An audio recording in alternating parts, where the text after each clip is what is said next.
They thought their house was haunted. Flickering lights, objects moving mysteriously, chilling messages written in ketchup on the walls. "Marry me! I'm in your room. Come find me." The truth was far worse than any ghost. Someone was living inside their walls, watching their every move, waiting for the perfect moment to strike.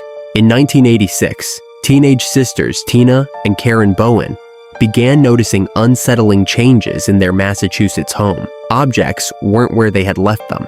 Lights flickered when nobody was near the switch.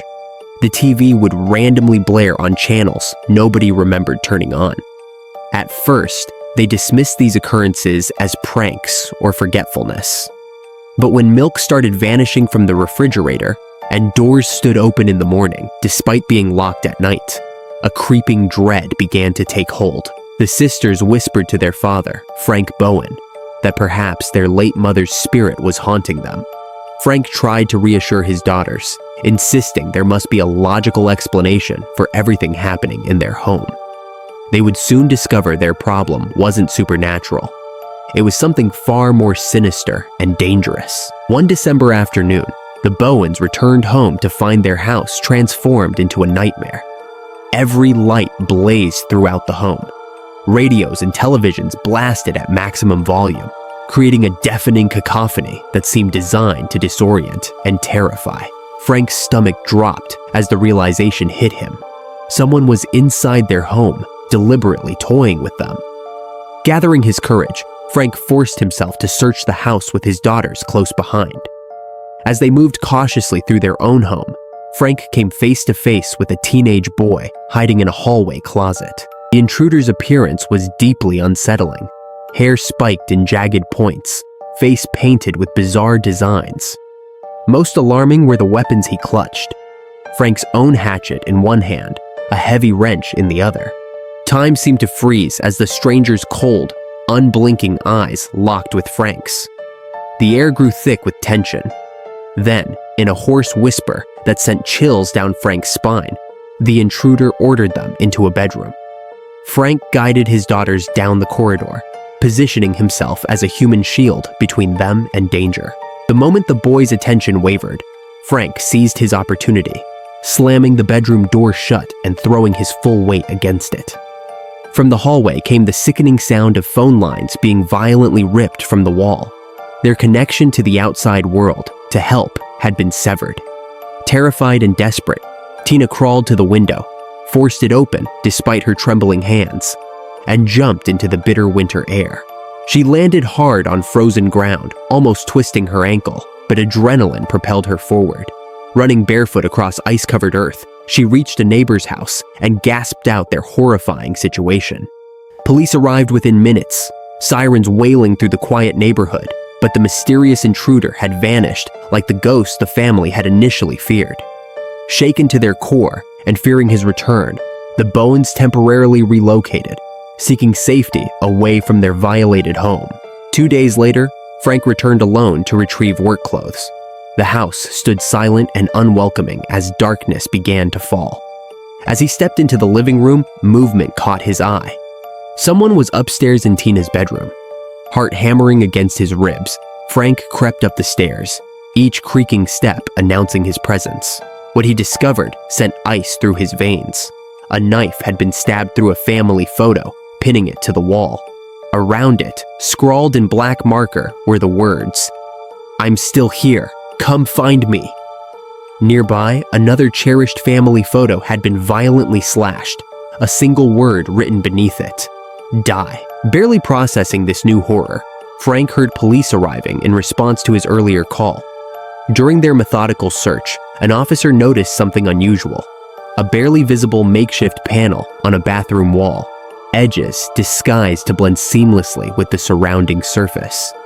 Behind it lay a cramped crawl space that revealed the full extent of their nightmare.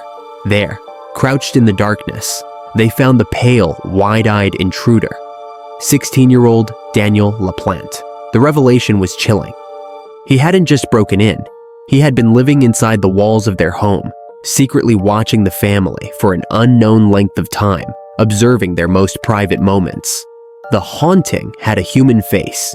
Even more disturbing, Tina recognized him as a boy she'd briefly dated, a troubled classmate with disturbing rumors surrounding his past and behavior. The phantom that had terrorized their family was someone they had unwittingly welcomed into their lives. LaPlante was arrested and held in juvenile detention, but what should have been the end of the nightmare proved to be merely the beginning. In October 1987, a judge granted him bail. His mother posted the required amount, and LaPlante walked free to await trial for the Bowen incident. The Bowens were alarmed at his release, but they couldn't have imagined the horror that would follow. Just weeks after regaining his freedom, LaPlante targeted a new home in a nearby town, the residence of Priscilla and Andrew Gustafson. Priscilla, 33, was a beloved church nursery school teacher expecting her third child. On December 1st, 1987, she picked up her 5-year-old son, William, from a babysitter around lunchtime. The house should have been peaceful and empty. Her 7-year-old daughter, Abigail, was still at school, and Andrew was at work, miles away. But Daniel LaPlante had already slipped inside their sanctuary, bringing with him an unthinkable darkness. What happened in those quiet hours within the Gustafson home defies comprehension. LaPlante tied Priscilla to her bed, assaulted her, and shot her at point-blank range, ending both her life and that of her unborn child. He then turned his attention to young William, drowning the 5-year-old boy in an upstairs bathtub. Hours later, Abigail returned from school, likely calling out for her mother as she entered the house. She never had a chance to understand the danger. LaPlante drowned the 7-year-old in a downstairs tub. In a single afternoon, a family that had been full of life and promise was systematically destroyed. That evening, Andrew Gustafson pulled into his driveway, immediately sensing something wrong. The windows were darkened when they should have been lit with the warm glow of his family moving about inside. Inside, Andrew discovered his wife Priscilla face down on their bed, bound and lifeless. Panic and horror overwhelmed him as he frantically searched for his children, though part of him was too terrified to look too carefully, afraid he would find what he dreaded most. He called the police with shaking hands, his world crumbling around him. When officers arrived, they found what Andrew could not bring himself to fully search for: William and Abigail's small bodies in separate bathtubs. Even hardened, seasoned detectives were visibly shaken by the scene that confronted them. The quiet town, previously untouched by such violence, reeled from the brutality that had invaded their community. Suspicion immediately fell on Daniel LaPlante. Authorities launched one of the largest manhunts in Massachusetts history, with officers working around the clock to locate him. For 2 nerve-wracking days, LaPlante evaded capture, breaking into empty houses, stealing vehicles, and spreading terror throughout the area. Residents locked their doors, checked their closets, and slept in shifts, fearing they might be his next target. Finally cornered behind a dumpster in a nearby town, LaPlante was taken into custody, cold, exhausted, but showing little remorse for his actions. The community breathed a collective sigh of relief, but for many, it came too late. His trial progressed swiftly through the justice system. A jury convicted him on 3 counts of first-degree murder, and the judge delivered the maximum penalty, 3 life sentences. Despite numerous appeals over the years, LaPlante remains behind bars, likely never to taste freedom again. Many in the community couldn't help but wonder, if only he had remained locked up after terrorizing the Bowens, perhaps the Gustafson family would still be alive today. People in those Massachusetts communities still speak of Daniel LaPlante in hushed tones, decades after his crimes. They remember the teenage intruder who hid in the walls like a phantom, watching, waiting, planning. They remember the shattered lives left in his wake, a father forced to live without his wife and children, a community devastated by such senseless brutality. The Bowen family, forever scarred by their encounter, struggled with overwhelming guilt that their early warnings weren't heeded strongly enough. The system that should have protected everyone had failed them all.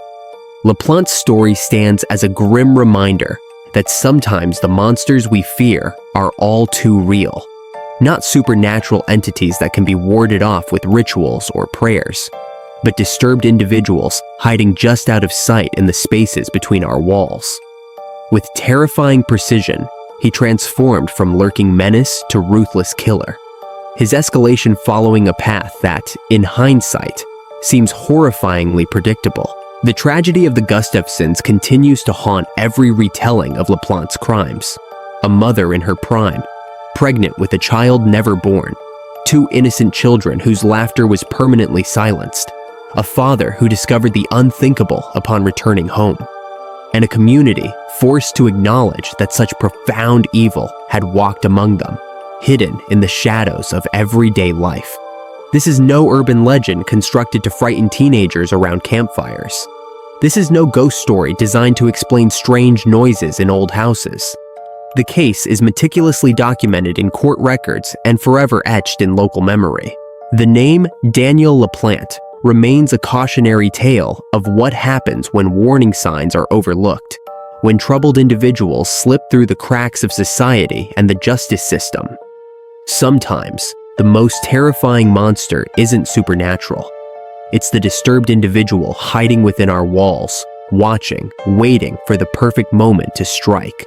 And unlike ghosts, these monsters leave behind real victims, real grief, and real questions about how we failed to stop them before it was too late.